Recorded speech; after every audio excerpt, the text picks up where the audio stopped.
ദൈവത്തിന്റെ സ്തോത്രം. ദൈവത്തിന്റെ അതിപരിശുദ്ധമായ നാമം വാഴ്ത്തപ്പെടുമാറാകട്ടെ. ദൈവത്തിന്റെ വചനവുമായി നമുക്ക് വീണ്ടുമായിരിക്കാൻ ദൈവം തരുന്ന ദൈവത്തിന്റെ വലിയ കൃപകൾക്കായി ദൈവത്തിന് സ്തോത്രം ചെയ്യാം. എഫേസ്യ ലേഖനം 4-ാം അധ്യായത്തിൽ നിന്നാണല്ലോ നാം പഠിച്ചുകൊണ്ടിരിക്കുന്നത്. കഴിഞ്ഞ ക്ലാസ്സിൽ 11 വരെയുള്ള വാക്യങ്ങളായിരുന്നു നാം പഠിച്ചത്. 7 മുതൽ 11 വരെയുള്ള വാക്യങ്ങളിൽ നാം പഠിച്ചത് സഭയിൽ ദൈവം ഓരോ ശുശ്രൂഷകരെ ദൈവം ഏൽപ്പിച്ചിരിക്കുന്നു. അതെന്തിനു വേണ്ടിയാണ്? സഭയുടെ മൊത്തമായ ആത്മീയ വർധനയ്ക്കും ദൈവത്തിന്റെ നാമമഹത്വത്തിനും ആയിത്തീരണം എന്ന് പറയുന്നു. കാരണം നമ്മൾ 4-ാം അധ്യായം നമ്മൾ 4-5 അധ്യായങ്ങളൊക്കെ നമ്മൾ പഠിക്കുന്നത് എന്താ?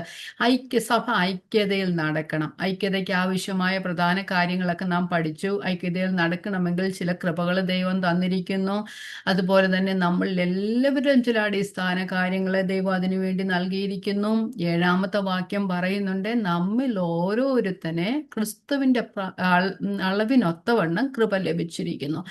ഈ കൃപകളെല്ലാം ദൈവത്തിന്റെ അളവിനൊത്തവണ്ണമാണ് നമുക്ക് നൽകിയിരുന്ന കൃപകളാലും കൃപാവരങ്ങളാലും നിറച്ചിരിക്കുമെന്ന് പറയുമ്പോൾ നമുക്ക് ദൈവത്തിന്റെ അളവിനൊത്തവണ്ണം നമുക്ക് തന്നിരിക്കുന്നത്. അതുകൊണ്ട് നമ്മൾ ആരും ഇത് ആർജിച്ചതല്ല. ആരും ഇത് ഒന്നും നമ്മുടെ പ്രയത്നം കൊണ്ടൊന്നും ഇതൊന്നും ഉണ്ടായതൊന്നുമല്ല, നമുക്കത് ലഭിച്ചതുമല്ല. അത് ദൈവത്തിന്റെ കരുണയാലും കൃപകളാലും ലഭിച്ച ആർക്കെങ്കിലും എന്തെങ്കിലും കൃപാവരങ്ങൾ ലഭിച്ചിട്ടുണ്ടെങ്കിൽ, എന്തെങ്കിലും എന്നല്ല, എല്ലാവർക്കും കൃപാവരങ്ങളില്ല, എല്ലാവർക്കും ഒരു കൃപാവരെങ്കിലും ഉണ്ട്. അങ്ങനെയുള്ളത് ആരും സ്വയമായി നമ്മളുടെ കഴിവുകളാലോ നമ്മളുടെ എന്തോ ഗുണവിശേഷങ്ങളാലോ നമ്മൾ ആരും നേടിയെടുത്തതല്ല. വചനം പഠിപ്പിക്കുന്നവര് അങ്ങനെ ഓരോ ആത്മീയ ശുശ്രൂഷകൾ ഏറ്റെടുത്തിരിക്കും. ആരും സ്വയമായി ഒരു കാര്യങ്ങളും നേടിയതല്ല. ഇതെല്ലാം ദൈവത്തിന്റെ കൃപയാലും ദൈവത്തിന്റെ ദാനത്താലുമാണ് നമുക്ക് ലഭിച്ചിരിക്കുന്നത്. അതെന്തിനു വേണ്ടിയിട്ടാ? സഭ ഒരുമിച്ച് ആത്മീക വർധന പ്രാപിക്കണം. ആത്മീക വർധന എല്ലാവരും പ്രാപിച്ചാൽ മാത്രമേ എല്ലാവർക്കും ഐക്യതയിൽ നടക്കുവാനായിട്ട് കഴിയുകയുള്ളൂ. 11-ാമത്തെ വാക്യത്തിൽ നാം പഠിച്ചത്, അതില് ആ സഭയുടെ പൊതുവായിട്ടുള്ള ആത്മീക വർധനയ്ക്ക് വേണ്ടി ദൈവം സഭയിൽ ചില കൃപാവരങ്ങളെ കൊടുത്തിട്ടുണ്ട്. കൃപാവരങ്ങൾ എന്ന് പറയുമ്പോൾ വരപ്രാപ്തരായ ചില ശുശ്രൂഷകരെ ദൈവം കൊടുത്തിരിക്കുന്നത്. 5 കാര്യങ്ങളാണ് 5 ഓഫീസേഴ്സ് ആണ് നമ്മൾ പറഞ്ഞത്. അത് പ്രവാചകന്മാർ, ഉപദേഷ്ടാക്കന്മാർ, സുവിശേഷകർ, ഇടയന്മാർ, അതുപോലെ തന്നെ ഉപദേഷ്ടാക്കന്മാർ, സുവിശേഷ ഇടയന്മാർ, ഉപദേഷ്ടാ, അങ്ങനെ 5 തരത്തിലുള്ള ആൾക്കാരെയാണ് ദൈവം, അല്ലെങ്കിൽ ലീഡർഷിപ്പിലുള്ള ആൾക്കാരെയാണ് സഭയിൽ ദൈവം ആക്കി വെച്ചിരിക്കുന്നത്. അതെന്തിനാണെന്നാണ് നമുക്ക് 12-ഉം 13-ഉം വാക്യങ്ങളിൽ നമുക്ക് പഠിക്കുവാനായിട്ട് കഴിയുന്നത്. നമ്മൾ ഇന്നതാണ് പഠിക്കുന്നത്. പക്ഷേ എന്തുകൊണ്ടാണ് നമ്മൾക്ക് എല്ലാവർക്കും ഇത് ലഭിപ്പാൻ കാരണമായി തീർന്നതെന്ന് നമ്മൾ 8 മുതൽ 10 വരെയുള്ള വാക്യങ്ങൾ കഴിഞ്ഞ ക്ലാസ്സിൽ പഠിച്ചായിരുന്നു. എന്തായിരുന്നു അത്? ക്രിസ്തുവിന്റെ ആ കാൽവറിയിലെ ആ യാഗത്താലാണ് അതിന് നമുക്ക് ഈ വരങ്ങളൊക്കെയും ഈ ആത്മീയ വർധനയൊക്കെ സഭയിൽ പ്രാപിപ്പാൻ കാരണമായി തീർന്നത്. ക്രിസ്തുവിന്റെ കാൽവറി ക്രൂശിലെ പരമയാഗത്താലാണ്. അവൻ ബദ്ധന്മാരെ പിടിച്ചുകൊണ്ടുപോയി ഉയരത്തിൽ കയറി മനുഷ്യർക്ക് ദാനങ്ങളെ കൊടുത്തു നമ്മൾ പറഞ്ഞല്ലോ. അപ്പൊ ആ സ്വർഗത്തിലായിരുന്നവൻ, പിതാവായ ദൈവത്തോട് കൂടെ ആയിരുന്ന പുത്രൻ ഈ താണഭൂമിയിലേക്ക് ഇറങ്ങി വന്ന് നമുക്ക് വേണ്ടി മരിച്ച് ആ കാൽവറി ക്രൂശിൽ യാഗമായി തീർന്ന് അടക്കപ്പെട്ട് ഉയർത്തെഴുന്നേറ്റ് മരണത്തിന്റെ ഭീതിയിലായിരുന്ന അടിമകളായിരുന്ന എല്ലാവരെയും വിടുവിച്ച് ആ ക്രിസ്തുവിന്റെ രാജ്യത്തിലാക്കി തീർത്ത ആ വലിയ ത്യാഗത്തിലൂടെയാണ്, യാഗമരണത്തിലൂടെയാണ് സഭ ഉണ്ടായതും സഭയ്ക്ക് ആത്മീയ വർധന കാരണമായി തീർന്നു. നമുക്ക് എല്ലാവർക്കും കൃപാവരങ്ങളൊക്കെ ലഭിപ്പാൻ കാരണമായി തീർന്നു. ക്രിസ്തുവില്ലാതെ സഭയില്ല, ക്രിസ്തുവിലല്ലാതെ ഒന്നുമില്ല. ഒരാത്മീക വർധനയുമില്ല, ഒരു കൃപാവരങ്ങളുമില്ല, ഒന്നുമില്ല. എല്ലാം ക്രിസ്തുവിൽ ഉള്ളവർക്ക് മാത്രമേ ഉള്ളൂ. അത് ക്രിസ്തുവിനാലാണ്. ക്രിസ്തുവിന്റെ ദാനത്തിന്റെ അളവിനൊത്തവണ്ണം ഓരോരുത്തർക്കും ദൈവം കൃപ ലഭിച്ചിരിക്കുന്നു. കൃപയാൽ നാം രക്ഷ മുതൽ നമ്മുടെ തേജസ്കരണം വരെയുള്ള എല്ലാ കാര്യങ്ങളും കൃപയാൽ മാത്രമാണ്. നമ്മൾ ആരും ഒന്നും സ്വയമായി ആർജിച്ചെടുത്താൽ അതിനാർക്കും കഴിവുമില്ല. അത് ദൈവത്തിന്റെ ദാനവും കൃപയും ഒന്നും മാത്രം ആണ്. ഇനി നമുക്ക് ഇന്നത്തെ ക്ലാസ്സിലേക്ക് പോകാം. 12-ഉം 13-ഉം വാക്യങ്ങൾ, 4-ാം അധ്യായം 12-ഉം 13-ഉം വാക്യങ്ങൾ ഞാൻ വായിക്കാം. 11-ാമത്തെ വാക്യം, അവൻ ചിലരെ അപ്പോസ്തലന്മാരായും പ്രവാചകന്മാരായും സുവിശേഷന്മാരായി ഇടയന്മാരായി ഉപദേഷ്ടാക്കന്മാരായി നിയമിച്ചിരിക്കുന്നു. 12, അത് നാം എല്ലാവരും എന്തിനാ നിയമിച്ചിരിക്കുന്നത്? നാം എല്ലാവരും വിശ്വാസത്തിലും ദൈവപുത്രനെ കുറിച്ചുള്ള പരിജ്ഞാനത്തിലുമുള്ള ഐക്യതയും തികഞ്ഞ പുരുഷത്വവും ക്രിസ്തുവിന്റെ സമ്പൂർണതയായ പ്രായത്തിന്റെ അളവും പ്രാപിക്കുവോളം വിശുദ്ധന്മാരുടെ യഥാസ്ഥാനത്തിനുള്ള ശുശ്രൂഷയുടെ വേലയ്ക്കും ക്രിസ്തുവിന്റെ ശരീരത്തിന്റെ ആത്മീക വർധനയ്ക്കുമാവുന്നു. പൗലോസ് ഇങ്ങനെ അങ്ങ് പറഞ്ഞു പോകുക, അത് മനസ്സിലാക്കാൻ പോലും ഭയങ്കര ബുദ്ധിമുട്ടുള്ള കാര്യം. നമുക്ക് പതിയെ പതിയായിട്ട് പഠിക്കാം. അത് നാം എല്ലാവരും ആരാണ്?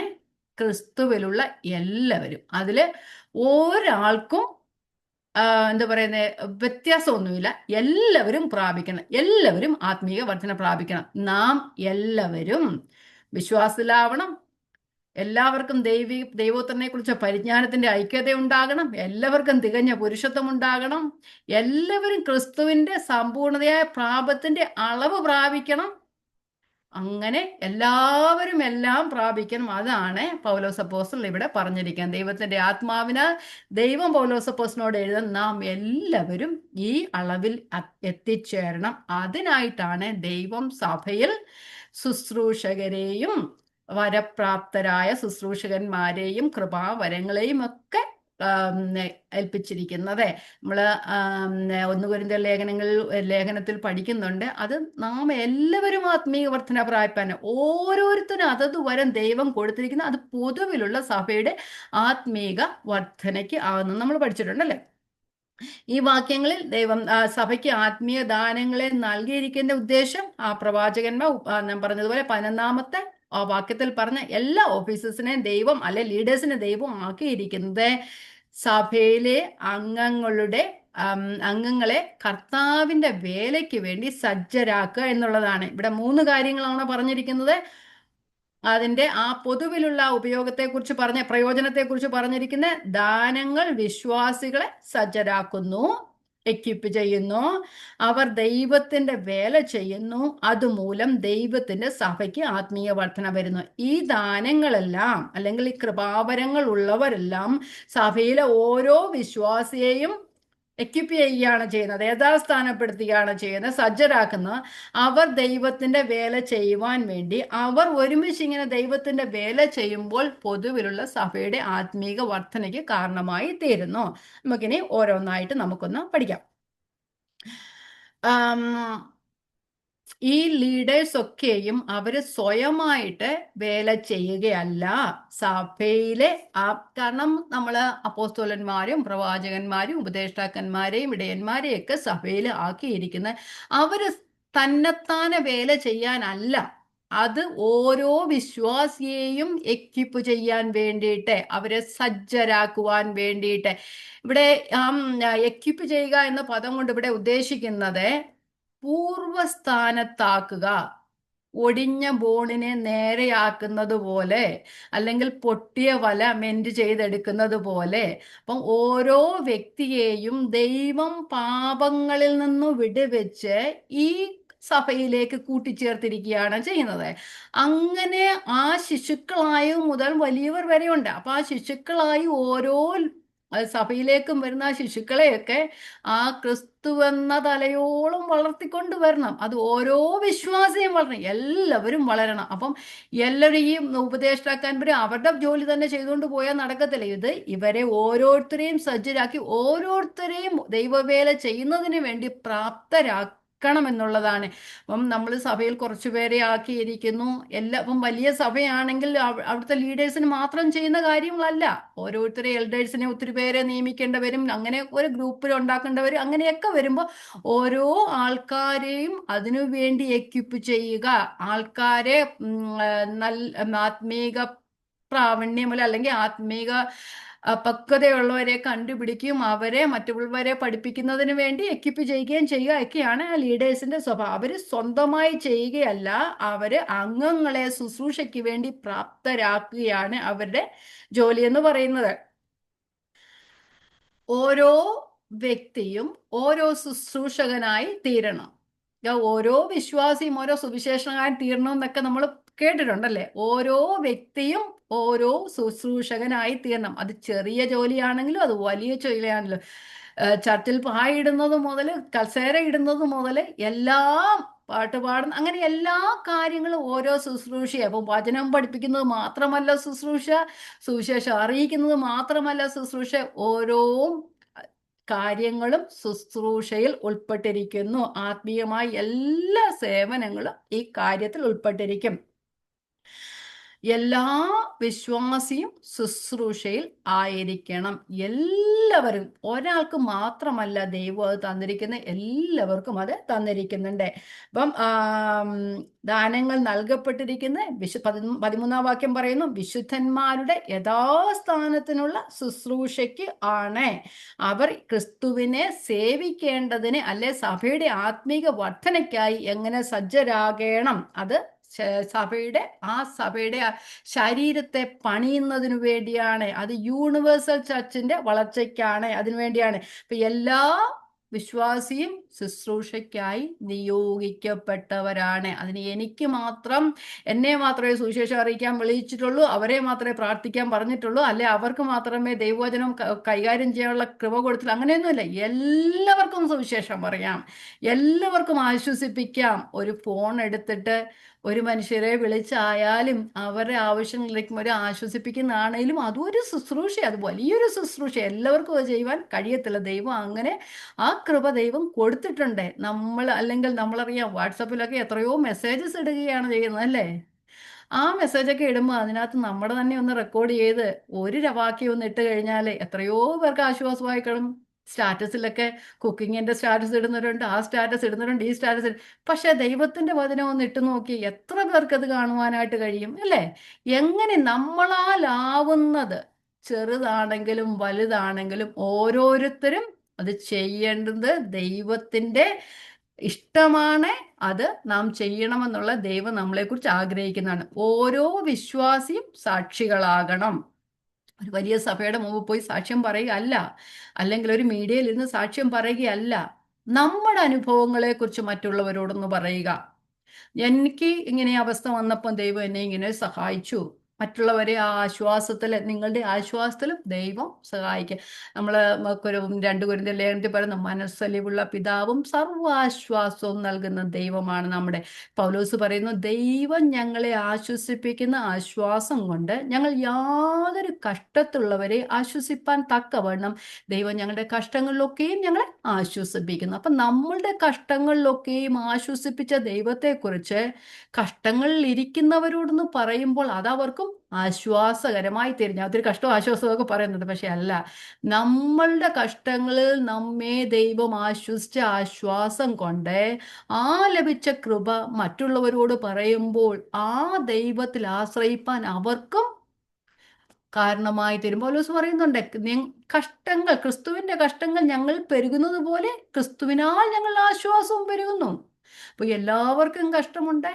ആ കഷ്ടങ്ങളിലൊക്കെ ദൈവത്തിന്റെ ആ ആശ്വാസത്തിന്റെ കരം, മനസ്സലിവുള്ള പിതാവിനെ രുചിച്ചറിയുവാനായിട്ട് കഴിയണം. അപ്പൊ അങ്ങനെ ഓരോ ശുശ്രൂഷയും ദൈവം, ശിഷ്യന്മാർ, നിങ്ങളെ മറ്റുള്ളവരെ വാക്കുകൊണ്ട് ബലപ്പെടുത്തുന്ന ശിഷ്യന്മാരുടെ നാവിനെ നമുക്ക് തന്നിരിക്കുന്നൊക്കെ യെശയ്യാ പ്രവചനത്തിൽ പറയുന്നുണ്ട്, അല്ലേ?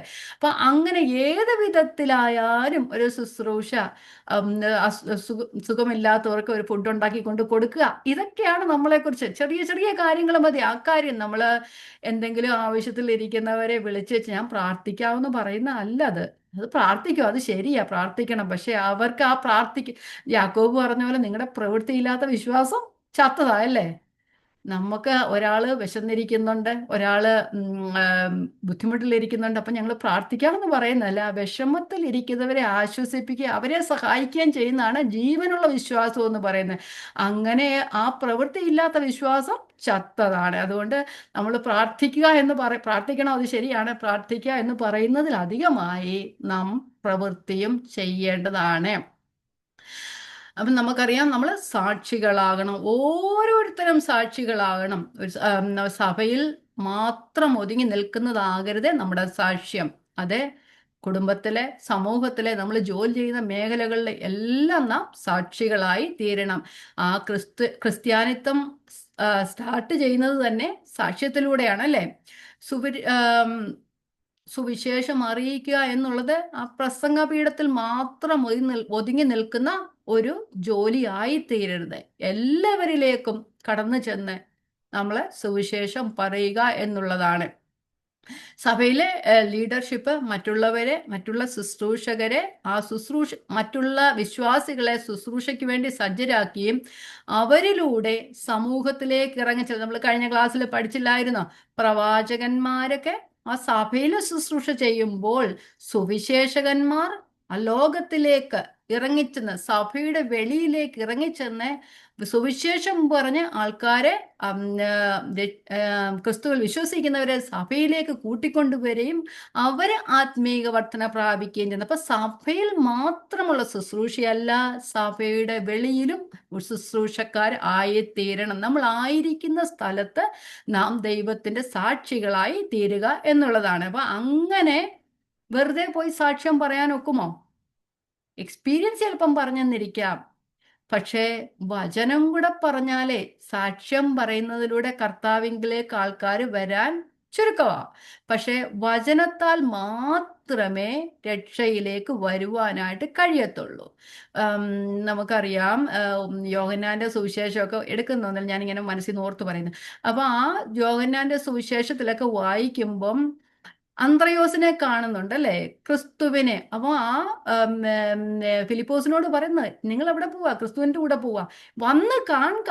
അത്രയൊന്ന് പറഞ്ഞതേ ഉള്ളൂ, ഞങ്ങളൊരു ക്രിസ്തുവിനെ കണ്ടുമുട്ടി, നിങ്ങളൊന്ന് വന്ന് കാണുക എന്ന് പറയാം നമുക്കല്ലേ. പക്ഷെ ആ ക്രിസ്തുവിലേക്ക് ചെല്ലുമ്പോഴാണ് ആത്മീയ വർധന പ്രാപിക്കുകയൊക്കെ ചെയ്യുന്നത്. നമുക്കും പറയാം നമ്മുടെ വാക്കുകൊണ്ട്, എൻ്റെ സാക്ഷ്യം ഇതാണ്. പക്ഷെ സാക്ഷ്യത്താൽ ആരും ദൈവത്തിങ്കിലേക്ക് വരികയില്ല. പക്ഷെ നമ്മുടെ വാക്കുകളാൽ സഭയിലേക്ക് വരുവാനായിട്ട് ഇടയായി തീരുകയും വചനത്താലാണ് രക്ഷ പ്രാപിക്കുന്നത്. അത് മനസ്സിലാവും. വചനം കേൾവിയാലും വിശ്വാസം കേൾവിയാലും കേൾവി ദൈവത്തിന്റെ വചനത്താലും വരുന്നു എന്ന് നമുക്കറിയാനായിട്ട് കഴിയും. ഓക്കെ, അപ്പം ഓരോ വിശ്വാസിയും സഭയിലേക്ക് ചേർക്കപ്പെടുമ്പോൾ അവരൊക്കെയും ആത്മീയ വർധന പ്രാപിക്കണം. അപ്പം ഇടയന്മാരെയും ശുശ്രൂഷകരെയൊക്കെ സഭയിലാക്കി വെച്ചിരിക്കുന്ന ഓരോ വ്യക്തിയുടെയും ആത്മീക വർധനയ്ക്കാണ്. നമുക്കറിയാം, ആദിമ സഭയില് 11 പേരിൽ നിന്ന് തുടങ്ങിയ ശുശ്രൂഷയാണ് ഇപ്പോൾ ലോകത്തിന്റെ അറ്റത്തോളം എത്തിയിരിക്കുന്നത്, അല്ലേ? അന്ന് അവർക്ക് കിട്ടിയ വചനം അല്ലെങ്കിൽ അവരെ ദൈവം ഏൽപ്പിച്ച ശുശ്രൂഷ ചെയ്തില്ലായിരുന്നെങ്കിൽ സഭ വളരത്തില്ലായിരുന്നു. അതുകൊണ്ടാണ് സഭ വളരുവാനായിട്ട് ഇടയായിത്തീരുന്നത്. അവരെ ഏൽപ്പിച്ച ശുശ്രൂഷ അവർ ചെയ്തു, അതുപോലെ നമ്മെയും ഏൽപ്പിച്ച ശുശ്രൂഷ നാം ചെയ്യണം. കർത്താവായ യേശു ക്രിസ്തു ഈ ലോകത്തിൽ സ്വർഗാരോഹണം ചെയ്യുന്നതിന് മുമ്പേ തന്റെ ശിഷ്യന്മാരോട് പറഞ്ഞ എന്തുവായിരുന്നു? അപ്പോസ്തലപ്രവൃത്തി 1:8, എന്നാൽ പരിശുദ്ധാത്മാവ് നിങ്ങളുടെ മേൽ വരുമ്പോൾ നിങ്ങൾ ശക്തി ലഭിച്ചിട്ട് യെരുശലേമിലും യഹൂദിയയിൽ എല്ലായിടത്തും ശമരിയിലും ഭൂമിയുടെ അറ്റത്തോളം സാക്ഷികളായിത്തീരുക. എവിടെ തുടങ്ങണം? യെരുശലേമിൽ തുടങ്ങണം, നമ്മൾ നിൽക്കുന്ന സ്ഥലത്ത് തുടങ്ങണം. അത് കഴിഞ്ഞ് യഹൂദയിൽ, മറ്റുള്ള സ്ഥലങ്ങളിൽ, ശമരിയിൽ, ഭൂമിയുടെ അറ്റത്തോളം എത്തണം. അപ്പം ഓരോരുത്തരും അങ്ങനെ ചെയ്താൽ മാത്രമേ നമ്മൾ കേട്ടതുപോലെ ദൈവത്തിന്റെ സുവിശേഷം മറ്റുള്ളവരിലേക്കും എത്തുവാനായിട്ട് കഴിയുകയുള്ളൂ. നമുക്കറിയാം, പൗലോസ് അപ്പോസ്തലൻ ആ എഫേസോസിലെ മൂപ്പന്മാർ തന്റെ അവസാന പ്രസംഗത്തിൽ അവിടെ കരഞ്ഞ നിലവിളിയോടും കൂടെ പറഞ്ഞുകൊണ്ട് പറയുന്ന അവരെ ചില കാര്യങ്ങൾ ഏൽപ്പിക്കുന്നുണ്ടല്ലേ. അവരോട് പറയാ, ഞാൻ നിങ്ങളെ വചനത്തിൽ പഠിപ്പിച്ചതുപോലെ ആ വചനം നിങ്ങളെ ഭരമേൽപ്പിക്കുക ചെയ്യുന്നത്, നിങ്ങൾ മറ്റുള്ളവരെ അത് പഠിപ്പിക്കണം. ഒരു വാക്യം മാത്രം വായിച്ചു പോകാം. അപ്പോസ്തലപ്രവൃത്തി 20:32 നമ്മൾ പല പ്രാവശ്യം ഈ ക്ലാസ്സിൽ വായിച്ചതാണ്. വായിക്കാം. നിങ്ങൾക്ക് ആത്മീക വർധന വരുത്തുവാനും സകല വിശുദ്ധന്മാരോടും കൂടെ അവകാശം തരുവാനും കഴിയുന്ന ദൈവത്തിലും അവന്റെ കൃപയുടെ വചനത്തിലും ഞാൻ നിങ്ങളെ ഇപ്പോൾ ഭരമേൽപ്പിക്കുന്നു. ഞാൻ പോയി കഴിഞ്ഞാലും കൊടിയ ചെന്നായ്ക്കൾ, ആട്ടിനോ എന്താ പറഞ്ഞ വേഷം ധരിച്ച ചെന്നായ്ക്കൾ നിങ്ങളുടെ ഇടയിൽ വരും. അങ്ങനെ വരുമ്പോൾ നിങ്ങൾ പതറിപ്പോകരുത്, അവരുടെ ഉപദേശങ്ങളിൽ കുലുങ്ങിപ്പോകരുത്. അതുകൊണ്ട് നിങ്ങൾ സത്യമായ വചനം പറയണം. പൗലോസ് പറയുന്നുണ്ട്, പ്രയോജനമുള്ളതൊന്നും മറച്ചു വെക്കാതെ ഞാൻ നിങ്ങൾക്ക് ഏൽപ്പിച്ചു തന്നു. ഒരു പ്രയോജനമുള്ളതും മറച്ചു വെച്ചില്ല, എല്ലാം നിങ്ങൾക്ക് ഏൽപ്പിച്ചു തന്നു എന്ന് ഇവിടെ പറയുന്നുണ്ട്. അപ്പം അങ്ങനെ അവരെയൊക്കെ വചനം ഏൽപ്പിച്ചത് മറ്റുള്ളവരുടെ ആത്മീയ വർധനയ്ക്ക്, സഭ വളരുന്നതിനു വേണ്ടി. ലോക്കൽ സഭ വളരുകയല്ല, ആത്മീകമായ യൂണിവേഴ്സൽ ചർച്ച് വളരണം. അങ്ങനെ ആയിരിക്കും അതിനെ യഥാസ്ഥാനപ്പെടുത്തുന്നത് വേണ്ടി അനേകരെ ദൈവം സഭയിലാക്കി വെച്ചിട്ടുണ്ട്, ശുശ്രൂഷകളേറ്റുണ്ട്. അവര് മറ്റുള്ള വിശ്വാസികളെ സജ്ജരാക്കിയാണ് ചെയ്യുന്നത്. ക്രിസ്തുവിന്റെ വേലയ്ക്ക് വേണ്ടി സജ്ജരാക്കണം. അങ്ങനെയാണ്. ലീഡേഴ്സ് മാത്രം ചെയ്തു കഴിഞ്ഞാൽ സുവിശേഷ വേല പൂർത്തിയാവുമോ? ഒരിക്കലുമില്ല. എല്ലാവരും സുവിശേഷ വേല ചെയ്താൽ മാത്രമേ ആത്മീയമായ പരിവർത്തനം, വളർച്ച ഉണ്ടാകുവാനായിട്ട് കഴിയും. സഭ എണ്ണത്തിലും അതുപോലെ തന്നെ ആത്മീക വർധനത്തിലും എണ്ണത്തിലും ആത്മീയ വർധനത്തിലും വളരുവാനായിട്ട് കഴിയുകയുള്ളൂ. അപ്പൊ ഈ ശുശ്രൂഷ എന്നുവരെ തുടർന്നുകൊണ്ടിരിക്കണമെന്ന് പറയുന്നത് 12ാമത്തെ വാക്യം പറഞ്ഞ ഈ ശുശ്രൂഷ എന്നുവരെ തുടരണം. അത് നാം എല്ലാവരും വിശ്വാസത്തിലും ദൈവപുത്രനെ കുറിച്ചുള്ള പരിജ്ഞാനത്തിലും ഉള്ള ഐക്യതയും തികഞ്ഞ പുരുഷത്വവും ക്രിസ്തുവിന്റെ സമ്പൂർണതയായ പ്രായത്തിലാണ് എന്ന് വെച്ച് കഴിഞ്ഞാൽ എല്ലാവരും ക്രിസ്തുവിനെ പോലെ ആകുന്നത് വരെ ആ പരിജ്ഞാനത്തിലുള്ള ഐക്യത വരണം. അപ്പൊ എല്ലാവരും ക്രിസ്തുവിനെ പോലെ ആകണമെന്നുണ്ടെങ്കിൽ എത്ര നാൾ ഈ ശുശ്രൂഷ തുടർന്നുകൊണ്ടിരിക്കണം? അത് കർത്താവിന്റെ വരവോടെ ഇത് ചെയ്തുകൊണ്ടേ ഇരിക്കണം. അപ്പം നമ്മൾ ഒരാളോട് സുവിശേഷം അറിയിച്ചെന്ന് പറഞ്ഞ് ഒരു ശുശ്രൂഷ അല്ലെ ഒരാളെ എന്തെങ്കിലും ഫോൺ വിളിച്ച് ഒന്ന് ആശ്വസിപ്പെന്ന് പറഞ്ഞു കഴിഞ്ഞാൽ അല്ല, അത് തുടർന്നുകൊണ്ടേ ഇരിക്കണം. നമ്മുടെ മരണം വരെ നാം അത് തുടർന്നുകൊണ്ടേ ഇരിക്കും. അല്ലെങ്കിൽ കർത്താവിന് രണ്ടാമത്തെ വരവരെയും തുടർന്നുകൊണ്ടിരിക്കും. എല്ലാവരും ആത്മീയ വർധന പ്രാപിക്കണം. എല്ലാവരും ക്രിസ്തുവിന് അനുരൂപരായിത്തീരുന്ന കാലത്തോളം തുടർന്നുകൊണ്ടേ ഇരിക്കണം. ഇനി നമുക്ക് കിടക്കാം. അതിന്റെ അത് നാം എല്ലാവരും വിശ്വാസത്തിൽ വളരണം. ഇംഗ്ലീഷ് പറയുന്ന ഗ്രോ ഇൻ ഫെയ്ത്ത്. എല്ലാവരും വിശ്വാസത്തിൽ വളരണം. അപ്പം വളർന്നു കഴിയുമ്പോൾ വിശ്വാസത്തിൽ എല്ലാവർക്കും ഒരു ഐക്യത ഉണ്ടാകും. നമുക്കറിയാം, വിശ്വാസം എന്ന് പറയുന്നത് നമ്മൾ പഠിച്ചതാണ്, ആ സത്യവചനമാണ്. വിശുദ്ധന്മാർക്ക് ഒരിക്കലായി ഏൽപ്പിച്ചിരിക്കുന്ന ആ വിശ്വാസം, ആ വചനം, സത്യവചനത്തിലുള്ള വചനത്തിന്റെ അടിസ്ഥാന സത്യങ്ങൾ മനസ്സിലാക്കുക.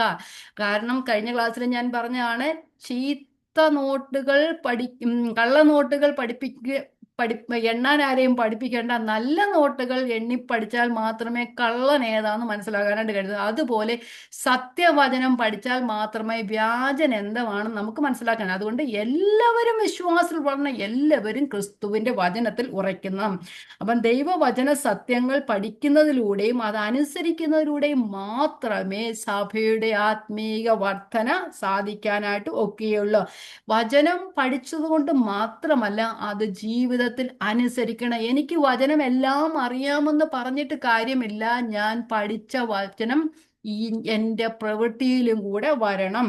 അപ്പൊ അത് അങ്ങനെയായാൽ മാത്രമേ ആത്മാവിൽ ഐക്യതയിൽ വളരുവാൻ കഴിയത്തുള്ളൂ. ഞാൻ പറഞ്ഞു, ഇപ്പം യാക്കോബിന്റെ ലേഖനത്തിൽ പ്രവൃത്തിയില്ലാത്ത വിശ്വാസം ചത്തതെന്ന് പറയുന്നല്ലേ. ആ വിശ്വാസമൊക്കെ എനിക്കറിയാം, ഞാൻ പ്രാർത്ഥിക്കാമെന്നൊക്കെ പറഞ്ഞു, പക്ഷെ എനിക്ക് പ്രവൃത്തിയില്ലെങ്കിൽ യാതൊരു പ്രയോജനമില്ല, അത് ചത്തത് തന്നെയാണ്. അതുകൊണ്ട് അങ്ങനെയല്ല, പഠിക്കുന്നത് നമ്മുടെ ജീവിതത്തിൽ പ്രാവർത്തികമാക്കണം. അങ്ങനെ അത് ആ സത്യവചനങ്ങൾ പഠിക്കുന്നത് ദൈവത്തിന്റെ സഭയുടെ അടിസ്ഥാന കാര്യമാണ്. അത് ആ വളരുന്നതിന്, ആത്മീയ വർധനയ്ക്ക് ഏറ്റവും അടിസ്ഥാന കാര്യം വചനം പഠിക്കുക എന്നുള്ളതാണ്. പഠിക്കുക നമ്മുടെ ജീവിതത്തിൽ പ്രാവർത്തികമാക്കുന്നതാണ് പരിജ്ഞാന പൂർത്തിയിൽ നാം എത്തിച്ചേരുന്നത്. പഠിച്ച വചനങ്ങൾ ജീവിതത്തിൽ പ്രാവർത്തികമാക്കുക. ഇനി എല്ലാവരും വിശ്വാസത്തിൽ വളരണം. ഒരാൾ മാത്രമല്ല, എല്ലാവരും വിശ്വാസത്തിൽ വളരണം. പിന്നെ രണ്ടാമത്തത്, എല്ലാവരും ദൈവപുത്രനെ കുറിച്ചുള്ള എല്ലാവർക്കും ദൈവപുത്രനെ കുറിച്ചുള്ള പരിജ്ഞാനത്തിലുള്ള ഐക്യത ഉണ്ടായിരിക്കണം. എല്ലാവർക്കും ദൈവപുത്രനെ കുറിച്ചുള്ള പരിജ്ഞാനത്തിലുള്ള ഐക്യത ഉണ്ടായിരിക്കണം.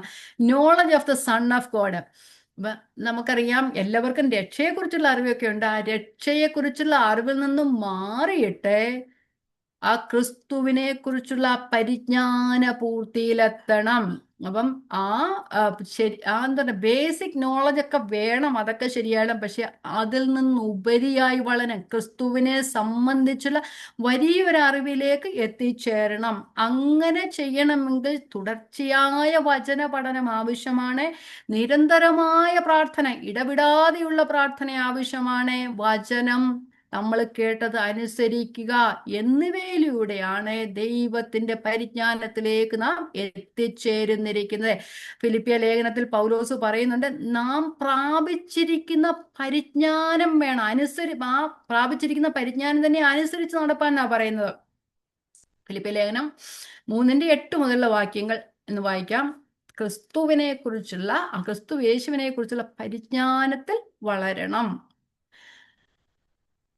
3:8, അത്രയുമല്ല, എൻ്റെ കർത്താവായ ക്രിസ്തുവിനെ കുറിച്ചുള്ള പരിജ്ഞാനത്തിന്റെ ശ്രേഷ്ഠത നിമിത്തം ഞാൻ ഇപ്പോഴും എല്ലാം ഛേദമെന്ന് എണ്ണുന്നു. ആ വാക്യം ഒന്ന് ശ്രദ്ധിച്ചേ. പൗലോസ് ക്രിസ്തുവിനെ കുറിച്ചുള്ള പരിജ്ഞാനത്തിൽ വളർന്നു വന്ന പൗലോസ് പറയുകയാണ്, ക്രിസ്തുവിനെ കുറിച്ചുള്ള പരിജ്ഞാനത്തിന്റെ ശ്രേഷ്ഠ നിമിത്തം ഞാൻ ഇപ്പോഴും എല്ലാം ഛേദമെന്ന് എണ്ണുന്നു. അപ്പം ക്രിസ്തുവിന്റെ പരിജ്ഞാനത്തിൽ വളരുമ്പോൾ എന്തുവാ സംഭവിക്കുന്നത്? ഈ ലോകത്തിലെ കാര്യങ്ങൾ എല്ലാം ഛേദമെന്ന് എണ്ണുവാനായിട്ട് കഴിയും. കൊലോസി ലേഖനം 3-ാം അധ്യായത്തിന്റെ ആദ്യം എടുക്കണ്ട, ഞാൻ ഓർമ്മയെന്ന് പറയുന്നേ ഉള്ളൂ.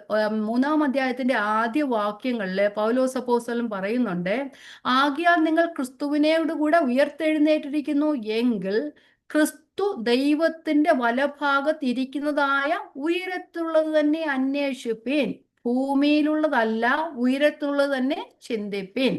അപ്പം ക്രിസ്തുവിനെ കുറിച്ചുള്ള പരിജ്ഞാനത്തിന്റെ ശ്രേഷ്ഠത വരുമ്പോൾ, അല്ലെ പരിജ്ഞാനം വർദ്ധിക്കുമ്പോൾ, ക്രിസ്തുവായിരിക്കണം എന്നിൽ നിറയുന്നത്, ബാക്കിയെല്ലാം എനിക്ക് സെക്കൻഡറി ആണ്.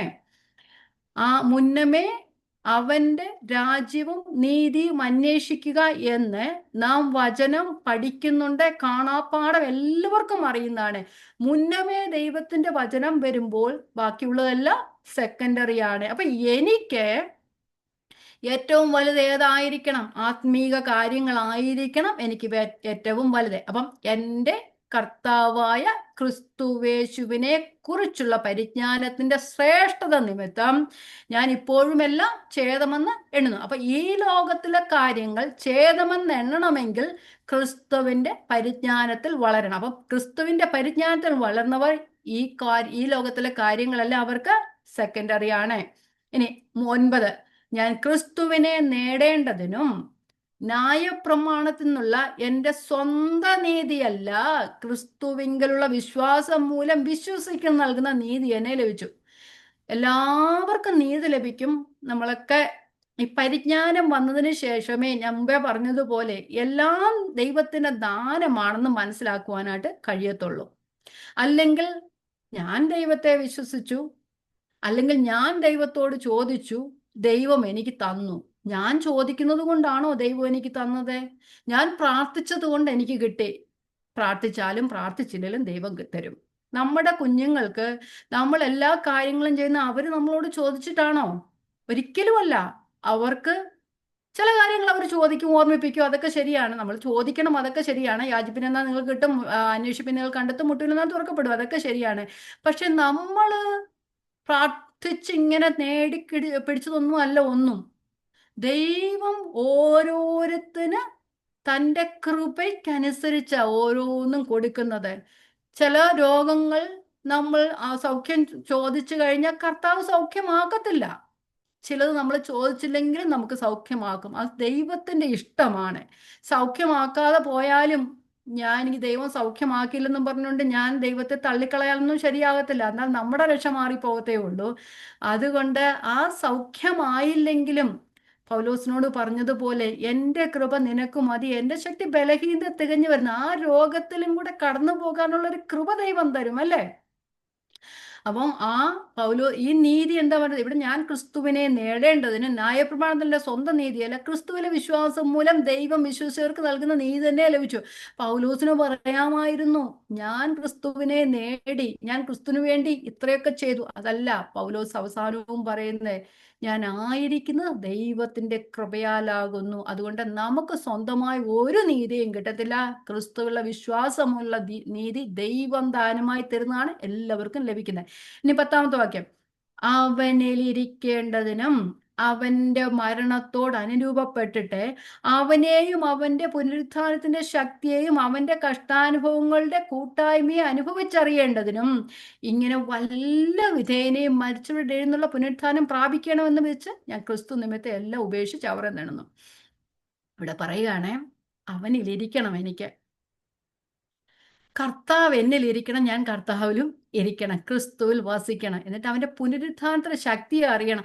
പറഞ്ഞ അവന്റെ മരണത്തോട് അനുഭവപ്പെടണമെന്ന്, ഞാനും അവനോട് കൂടെ മരിക്കാൻ തയ്യാറാണെന്ന് അതിനാണ് അർത്ഥം അല്ലേ.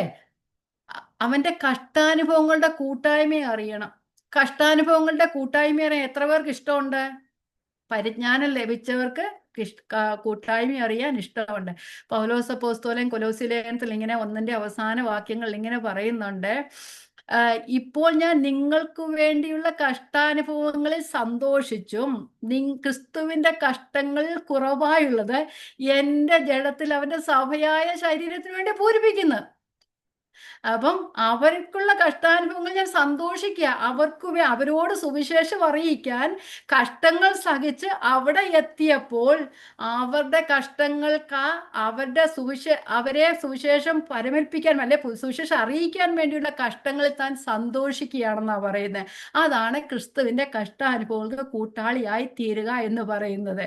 സുവിശേഷം അറിയിക്കുക എന്നുള്ളത് പറയുന്നത് ഈ പ്രസംഗപീഠത്തിലിരുന്ന് പ്രസംഗിക്കുന്ന പോലൊന്നും ഉള്ള കാര്യങ്ങളൊന്നും അല്ല.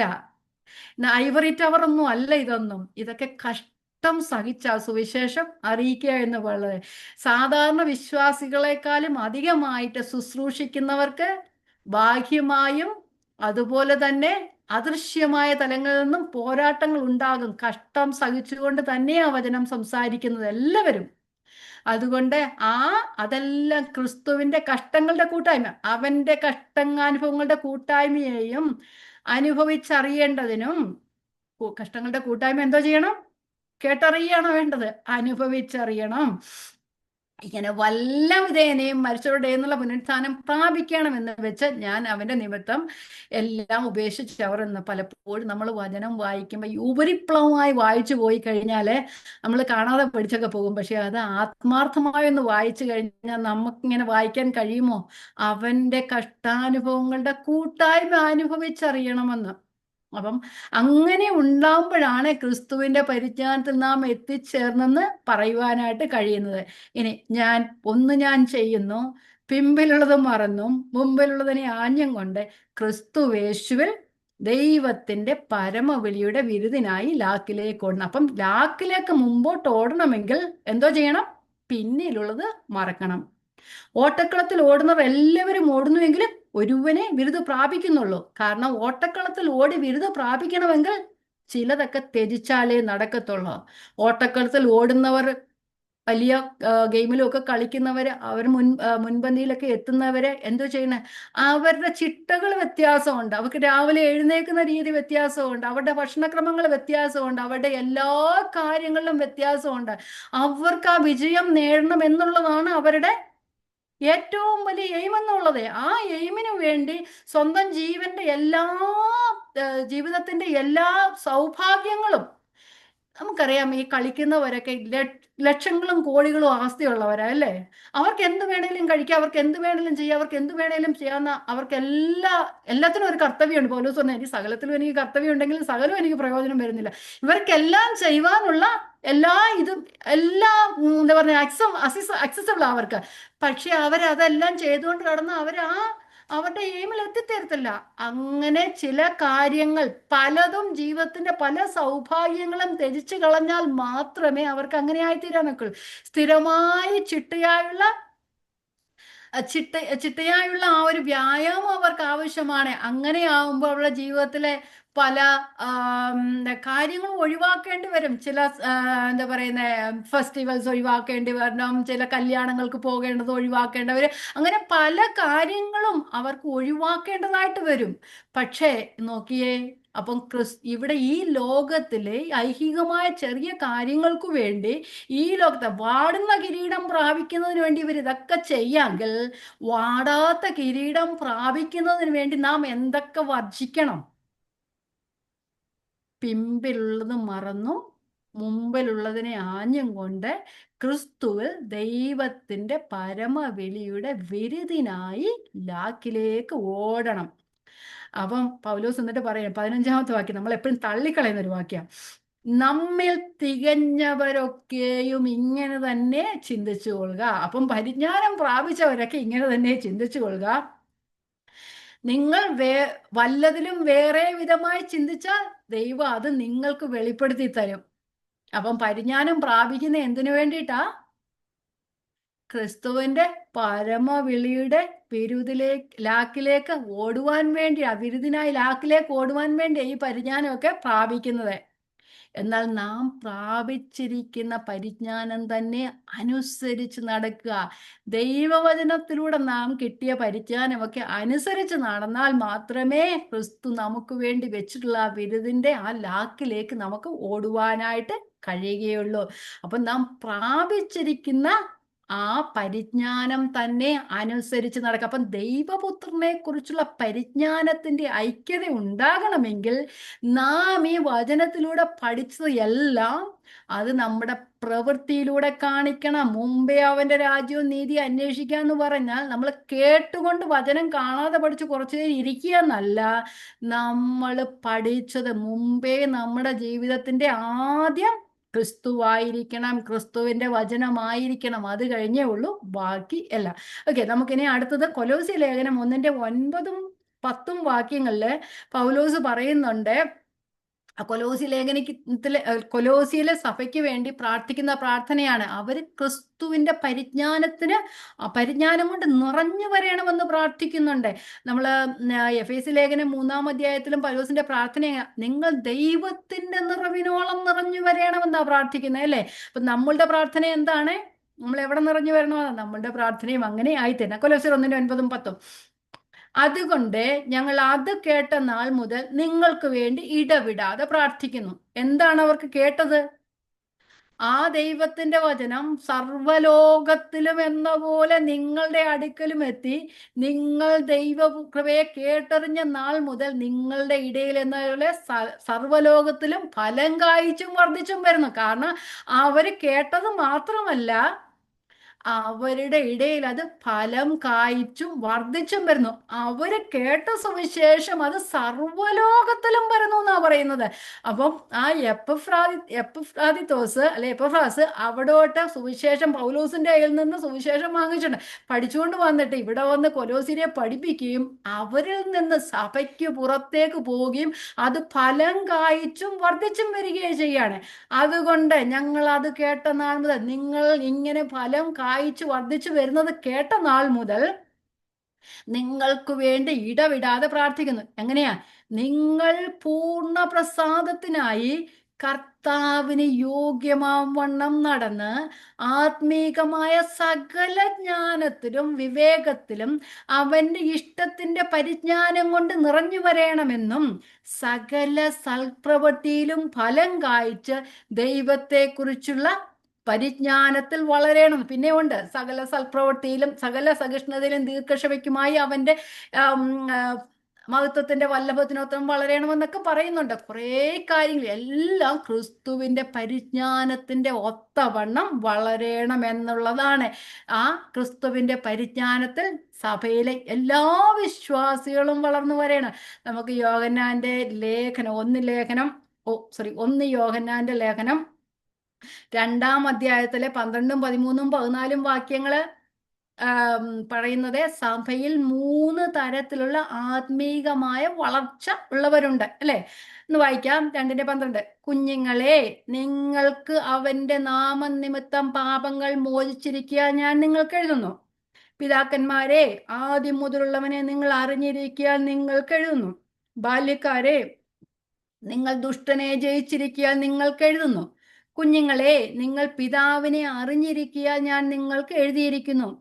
പിതാക്കന്മാരെ, ആദ്യമുള്ളവനെ നിങ്ങൾ അറിഞ്ഞിരിക്കിയാൽ ഞാൻ നിങ്ങൾക്ക് എഴുതിയിരിക്കുന്നു. ബാല്യക്കാരെ, നിങ്ങൾ ശക്തരാകിയാലും ദൈവവചനം നിങ്ങൾ വസിക്കിയാലും നിങ്ങൾ ദുഷ്ടനെ ജയിച്ചിരിക്കിയാലും ഞാൻ നിങ്ങൾക്ക് എഴുതുന്നു. അപ്പം കുഞ്ഞുങ്ങളുണ്ട്, യൗവനക്കാരുണ്ട്, പ്രായമായ പിതാക്കന്മാരുണ്ട്. അപ്പം എല്ലാവരും കുഞ്ഞുങ്ങളായിരിക്കാതെ പ്രായത്തിൽ നിന്നൊക്കെ ശിശുക്കളൊക്കെ അങ്ങ് മാറിയിട്ട് ആ സ്വഭാവമൊക്കെ അങ്ങ് മാറിയിട്ട് യൗവന പ്രായത്തിലേക്ക് എത്തുകയും അവിടെ നിന്ന് പിതാക്കന്മാരെന്ന അവസ്ഥയിലേക്ക് എത്തുകയും ചെയ്യണം. അത് പ്രായത്തിലല്ല, ഏജിലല്ല എത്തേണ്ടത്, ആത്മീകമായ വളർച്ചയിൽ, ആത്മീകമായ മെച്യൂരിറ്റിയിൽ ആ രീതിയിലേക്ക് ആയിത്തീരുകയും ചെയ്യണം. ക്രിസ്തുവിന്റെ ആ ഫുൾനെസ്സിൽ അറിയണം. ദൈവത്തെ ദൈവത്തിന്റെ ആ പൂർണ്ണ മഹത്വത്തിൽ അറിയുവാൻ നമുക്ക് സാധിക്കണം. ദൈവപുത്രനെ കുറിച്ചുള്ള പരിജ്ഞാനത്തിൽ വളരുവാനായിട്ട് കഴിയണം. പലരും പല രീതിയിലാണ് ക്രിസ്തുവിനെ അറിഞ്ഞിരിക്കുന്നത് അല്ലേ? ആ അറിഞ്ഞിരിക്കുന്നതിലെല്ലാം ഐക്യത ഉണ്ടാകണം. എല്ലാവരും ഒരുപോലെ വളരണം, എല്ലാവരും അറിയണം, എല്ലാവരും ക്രിസ്തുവിനെ പൂർണ്ണമായും അറിയണം. അപ്പൊ പറഞ്ഞതുപോലെ നിരന്തരമായ വചന പഠനം ആവശ്യമാണ്, അത് പ്രാർത്ഥന ആവശ്യമാണ്. അതുപോലെ അറിഞ്ഞതിലുള്ള അനുസരണം. കുറെ പഠിച്ചവനോട് കുറെ ചോദിക്കത്തുള്ളൂ, കൂടുതൽ പഠിച്ചവനോട് കൂടുതൽ ചോദിക്കും അല്ലേ?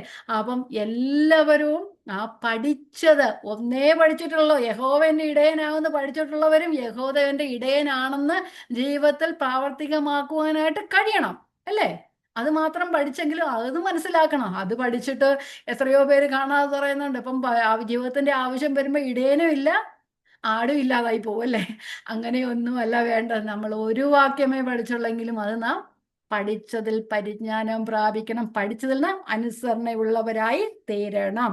അപ്പൊ അത് നാം ഓരോരുത്തരും ചെയ്യണം. ഓരോ വിശ്വാസിയുടെ ജീവിതത്തിലും അത് അനിവാര്യമാണ്.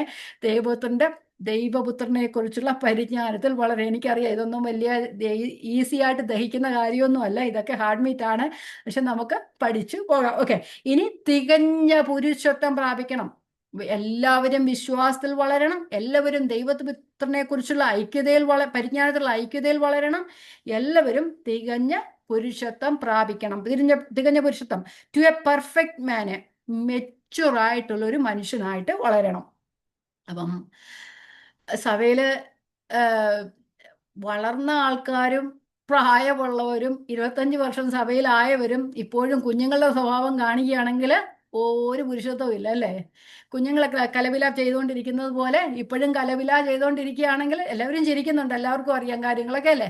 അപ്പം കലവില ഇപ്പോഴും പിടിച്ചുകൊണ്ടിരിക്കുകയാണെങ്കിൽ പ്രായമായിട്ടുണ്ട്, മുടിയൊക്കെ നരച്ചിട്ടുണ്ട്, പക്ഷെ പ്രയോജനമൊന്നുമില്ല, ഇപ്പോഴും ശിശു തന്നെയാണ്. അപ്പം തികഞ്ഞ പുരുഷത്വം എല്ലാവരും പ്രാപിക്കണം.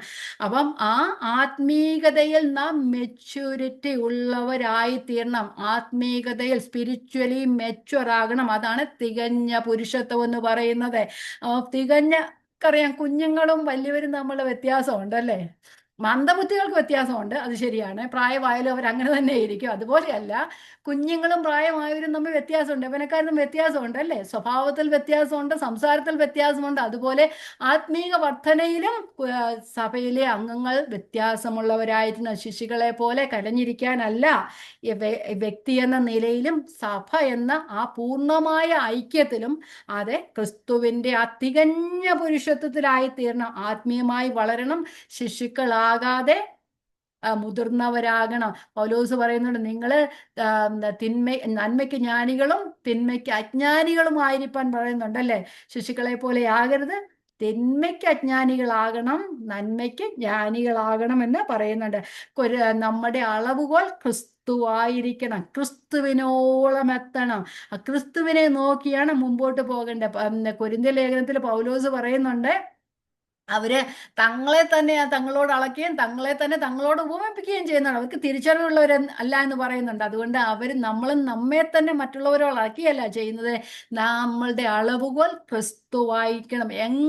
എന്നാൽ മാത്രമേ നാം ആത്മീക മെച്യൂരിറ്റിയിൽ എത്തുവാനായിട്ട് കഴിയുന്നുള്ളൂ. ചിലർ പറയും, ഓ ഞാൻ ഈ രാവിലെ മുതൽ വൈകിട്ട് വരെ വചനം പഠിച്ചുകൊണ്ടിരിക്കുന്നു, ഞാൻ എത്ര പ്രാവശ്യം പഠിച്ചു, പക്ഷെ എൻ്റെ തലയിലൊന്നും കയറത്തില്ലെന്നൊക്കെ പറയുന്നുണ്ട്. പ്രാർത്ഥിച്ചാൽ മതി, കുഴപ്പമൊന്നുമില്ല, എല്ലാം കയറിക്കൊള്ളും. പക്ഷെ നമ്മുടെ ആത്മാർത്ഥത ദൈവത്തിന്റെ മുമ്പിൽ നമുക്ക് നമ്മുടെ ആത്മാർത്ഥതയാ ദൈവം ആഗ്രഹിക്കുന്നത്. അപ്പൊ ആത്മാർത്ഥമായി നാം ദൈവത്തോട് ചോദിച്ചു കഴിഞ്ഞാൽ നമുക്ക് പ്രാപിക്കാനായിട്ട് കഴിയും. ക്രിസ്തുവിന്റെ വളർച്ചയിലേക്കാകണം നമ്മുടെ അളവുകൾ, മറ്റാരുമല്ല, ക്രിസ്തു ആയിരിക്കണം, ക്രിസ്തുവിന്റെ അനുരൂപതയിലേക്ക് ആയിത്തീരണം എന്നതാണ്. അങ്ങനെ ആണ് ഓരോ വിശ്വാസി ആത്മീയമായി വളർന്നാൽ മാത്രമേ സഭയിലും ആ മൊത്തത്തിലുമുള്ള ആത്മീക വർധന വരുവാനായിട്ട് കഴിയാതെ ശിശുക്കളാകാതെ നാം മുതിർന്നവർ ആയിരിക്കണം. ഇനി നാലാമത്തത്, ക്രിസ്തുവിന്റെ സമ്പൂർണതയായ പ്രായത്തിന്റെ അളവ് പ്രാപിക്കണം. അപ്പൊ എല്ലാ ദൈവമക്കളെ കുറിച്ച്, എല്ലാ വിശ്വാസികളെയും കുറിച്ച് ദൈവം ആഗ്രഹിക്കുന്നത് ക്രിസ്തുവിന്റെ സമ്പൂർണതയായ പ്രായത്തിന്റെ അളവ് പ്രാപിക്കണം. നമ്മുടെ അളവ്, ഇത് പറഞ്ഞത് തന്നെ, ആ അളവുകൾ ക്രിസ്തു ആയിരിക്കണം, ക്രിസ്തുവിനെ പോലെ ആയിരിക്കണം. റോമർ 8:29 എങ്ങനെയാ പറയുന്നത്? അവൻ മുന്നറിഞ്ഞവരെ തൻ്റെ പുത്രൻ അനേകം സഹോദരന്മാരിൽ ആദ്യജാതനാകേണ്ടതിനെ അവന്റെ സ്വരൂപത്തോട് അനുരൂപമുഖൻ മുൻനിയമിച്ചത്. നമ്മെ മുൻനിയമിച്ചതും വിളിച്ചതും തന്നെ ക്രിസ്തുവിന്റെ സ്വരൂപത്തോട് അനുരൂപമാകാൻ, സ്വർഗത്തിലേക്ക് കൊണ്ടുപോകാനല്ല നമ്മെ കൊണ്ടുപോകാനാകാനാണ് വിളിച്ചതെങ്കിലും അതല്ല പരമമായ ഉദ്ദേശം എന്ന് പറഞ്ഞ ക്രിസ്തുവിനോട് നാം അനുരൂപമായി തീരുക എന്ന് പറയുന്നത്. അപ്പൊ നമ്മൾ ക്രിസ്തുവിനെ പോലെ ആകണം, ആ തികഞ്ഞ പുരുഷത്വം പ്രാപിക്കണം, ക്രിസ്തുവിന്റെ സമ്പൂർണ്ണ പ്രായത്തിന്റെ അളവ് പ്രാപിക്കണം. 2 കൊരിന്ത്യർ 3:18 3-ാം അധ്യായം അവസാന വാക്യം, നാം ക്രിസ്തുവിന്റെ അതേ പ്രതിമയായി വളരണമെന്നാ പറയുന്നത്. വായിക്കാം. എന്നാൽ മൂടുപടം നീങ്ങിയ മുഖത്ത് കർത്താവിന്റെ തേജസ്സിനെ കണ്ണാടി പോലെ പ്രതിബിംബിക്കുന്നവരായി. മൂടുപടം നീങ്ങിയെന്ന് പറഞ്ഞാൽ ഹൃദയത്തിന്റെ പരിച്ഛേദന ഏറ്റവർന്ന അർത്ഥം. കണ്ണാടി പോലെ പ്രതിബിംബിക്കുന്നവരായി നാം എല്ലാവരും ആത്മാവാകുന്ന കർത്താവിന്റെ ദാനമായി തേജസ്സിന്മേൽ തേജസ് പ്രാപിച്ച് അതേ പ്രതിമയായി രൂപാന്തരപ്പെടണം. ക്രിസ്തുവിന്റെ അതേ പ്രതിമയായി നാം രൂപാന്തരപ്പെടണം. അപ്പൊ എല്ലാ അംഗങ്ങളും ക്രിസ്തുവിൽ തികഞ്ഞവരാകണം. കൊലോസ്യ ലേഖനത്തില് പൗലോസ് അപ്പോസ്തലൻ 1:28 29 വാക്യത്തിൽ പറയുന്നുണ്ട്, ഞങ്ങളുടെ ശുശ്രൂഷയുടെ എൻ്റെ ശുശ്രൂഷയുടെ ദൗത്യം എന്ന് പറയുന്ന, എയിം എന്ന് പറയുന്നത് തന്നെ എല്ലാ മനുഷ്യരെയും ക്രിസ്തുവിൽ തികഞ്ഞവരാക്കുക, ഓരോ വിശ്വാസിയും ക്രിസ്തുവിൽ തികഞ്ഞവനാക്കുക എന്നുള്ളതാണ്. അപ്പോൾ ഓരോ വിശ്വാസിയെയും ക്രിസ്തുവിൽ തികഞ്ഞവനാക്കുന്ന പൗലോസ് പറയുമ്പോൾ നാം എല്ലാവരും ക്രിസ്തുവിൽ തികഞ്ഞവരാകണം. വായിക്കാം. കൊലോസ്യർ 1:28-29 അവനെ ഞങ്ങൾ അറിയിക്കുന്നതിൽ ഏതു മനുഷ്യനെയും ക്രിസ്തുവിൽ തികഞ്ഞവനായി നിർത്തേണ്ടതിന് ഏതു മനുഷ്യനെയും പ്രബോധിപ്പിക്കുകയും ഏതു മനുഷ്യനോടും സകല ജ്ഞാനത്തോടും കൂടി ഉപദേശിക്കുകയും ചെയ്യുന്നു. അതിനായി ഞാൻ എന്നെ ബലത്തോടെ വ്യാപരിക്കുന്ന അവന്റെ വ്യാപാരി ശക്തിക്കൊത്തവണ്ണം പോരാടിക്കൊണ്ട് അധ്വാനിക്കണം. അപ്പൊ എല്ലാവരും ആ ക്രിസ്തുവിന്റെ ആ പരിജ്ഞാനത്തിലെത്തണം. ഏതു മനുഷ്യനെയും ക്രിസ്തുവിൽ തികഞ്ഞവനായി നിർത്തണം. എല്ലാവരും ക്രിസ്തുവിൽ തികഞ്ഞവരായി തീരണം, ക്രിസ്തുവിനോളം എത്തണം. അപ്പം സഭയുടെ തലയായ ക്രിസ്തുവിന് അനുരൂപമായിരിക്കണം ശരീരത്തിന്റെ വളർച്ച എന്ന് പറയുന്നത്. നമുക്കറിയാം, ഹൈഡ്രോകെഫാലസ് ബേബീസിനെ അറിയാമല്ലോ, തല വലുതായിരിക്കും, ശരീരം ചെറുതായിരിക്കും. ഇപ്പൊ ക്രിസ്തു പരിപൂർണനാണ്. അങ്ങനെ വരുമ്പോ ക്രിസ്തുവിന്റെ ശരീരത്തിലെ അംഗങ്ങള് ഹൈഡ്രോകെഫാലസ് പോലെ ഇരുന്നാ മതിയോ? ശോഷിച്ചവരായിരുന്നാ പോരെ മതിയോ? അപ്പൊ തല പരിപൂർണമായിരിക്കുമ്പോൾ ക്രിസ്തുവിൽ നാമും പരിപൂർണരായിരിക്കും. നമ്മൾ കഴിഞ്ഞ ക്ലാസ്സിൽ വായിച്ചല്ലേ കൊലോസ്യർ എല്ലാ വാഴ്ചയ്ക്കും അധികാരത്തിനും തലയായിരിക്കുന്ന അവനിൽ നിങ്ങൾ പരിപൂർണരായിരിക്കുന്നു എന്ന് പറയുമ്പോൾ, ആ ക്രിസ്തു പരിപൂർണരായിരിക്കുമ്പോൾ ക്രിസ്തുവിന്റെ ശരീരത്തിന്റെ ഭാഗങ്ങൾ, അംഗങ്ങളായ നാം ഓരോരുത്തരും പരിപൂർണരായി തീരണം. ശോഷിച്ചവരാകാൻ ഒക്കത്തില്ല. തല പരിപൂർണമായിരിക്കുമ്പോൾ തലയ്ക്കനുസരിച്ച് ശരീരത്തിന് വളർച്ച ഉണ്ടായിരിക്കണം. ഹൈഡ്രോകെഫാലസ് ഓർത്താ മതി, ഹൈഡ്രോകെഫാലസ് കുഞ്ഞുങ്ങളെ പോലെ ആയിത്തീരരുത്. തലയ്ക്കനുസരിച്ചുള്ള വളർച്ച ശരീരത്തിനും ഉണ്ടായിരിക്കണം. അപ്പം ക്രിസ്തുവിന്റെ സമ്പൂർണതയായ പ്രായത്തിന്റെ അളവെന്ന് പറയുമ്പോൾ തലയ്ക്കനുസരിച്ചുള്ള വളർച്ച കുഞ്ഞുങ്ങൾക്കും ശരീരത്തിനും ഉണ്ടായിരിക്കണം. അങ്ങനെയല്ലേ നമ്മള് എഫേസ്യ ലേഖനം 1:23 പറയുന്ന, എടുക്കണ്ട, എല്ലാറ്റിലും എല്ലാം നിറയ്ക്കുന്നതിന്റെ നിറവായിരിക്കുന്ന സഭ എന്നാ പറഞ്ഞത്. സഭ നിറഞ്ഞിരിക്കുമെന്നാണ് ദൈവം അവിടെ പറയുന്നത്. പൗലോസിലൂടെ ദൈവത്തിന്റെ പരിശുദ്ധാത്മാവ് പറയുന്നത് സഭ നിറഞ്ഞിരിക്കുക അല്ലേ? അപ്പൊ എല്ലാത്തിലും എല്ലാം നിറയ്ക്കുന്നവനെയാ തന്നേക്കുന്നത്. പക്ഷേ നിറയ്ക്കാൻ ഒരാൾ കൂടെയുണ്ട്, നിറവ് പ്രാപിക്കാൻ നമ്മൾ തയ്യാറാണെന്നേ ഉള്ളു ക്വസ്റ്റ്യൻ അല്ലേ. അവൻ തന്നെ വിളിച്ചപേക്ഷിക്കുന്ന ഏവർക്കും നൽകുവാൻ തക്കവണ്ണം സമ്പന്നരാണ്. അപ്പം നമ്മൾ വ്യക്തികളെന്ന നിലയിലും സഭ എന്ന നിലയിലും പൂർണ്ണ വളർച്ച എത്തണം. ഹൈഡ്രോകെഫാലസ് ബേബിയെ പോലെ ആകരുത്. എങ്ങനെ വളർച്ച പ്രാപിക്കണം? ക്രിസ്തുവിൽ വളർച്ച പ്രാപിക്കണം. വേറെ എവിടെയൊന്നും വളർച്ച പ്രാപിക്കേണ്ട അല്ല, ക്രിസ്തുവിൽ വളർച്ച പ്രാപിക്കണം. ക്രിസ്തുവിനോളം വളർച്ച പ്രാപിക്കണം. അത് നിരന്തരം പ്രാപിച്ചുകൊണ്ടേയിരിക്കും. ഒന്നുകൂടെ പറയാം, ക്രിസ്തുവിൽ വളർച്ച പ്രാപിക്കണം, ക്രിസ്തുവിനോളം വളർച്ച പ്രാപിക്കണം. അത് നിരന്തരം പ്രാപിച്ചുകൊണ്ടേയിരിക്കണം. അപ്പൊ അങ്ങനെ പ്രാപിച്ചാൽ മാത്രമേ നമുക്ക് ക്രിസ്തുവിന്റെ ആ സഭയുടെ ശരീരമാകുന്ന സഭയുടെ ആത്മീക വർധന പ്രാപിപ്പാനായിട്ട് ഒക്കത്തുള്ളൂ. തലയ്ക്കനുസരിച്ചുള്ള വളർച്ച ശരീരത്തിനും ഉണ്ടായിരിക്കണം. ഇനി വിശുദ്ധന്മാരുടെ യഥാസ്ഥാനത്തുള്ള ശുശ്രൂഷയ്ക്ക് 13ാമത്തെ വാക്യം ഞാൻ തീർക്കാൻ 5 മിനിറ്റ് കൂടുതൽ എടുക്കത്തില്ല.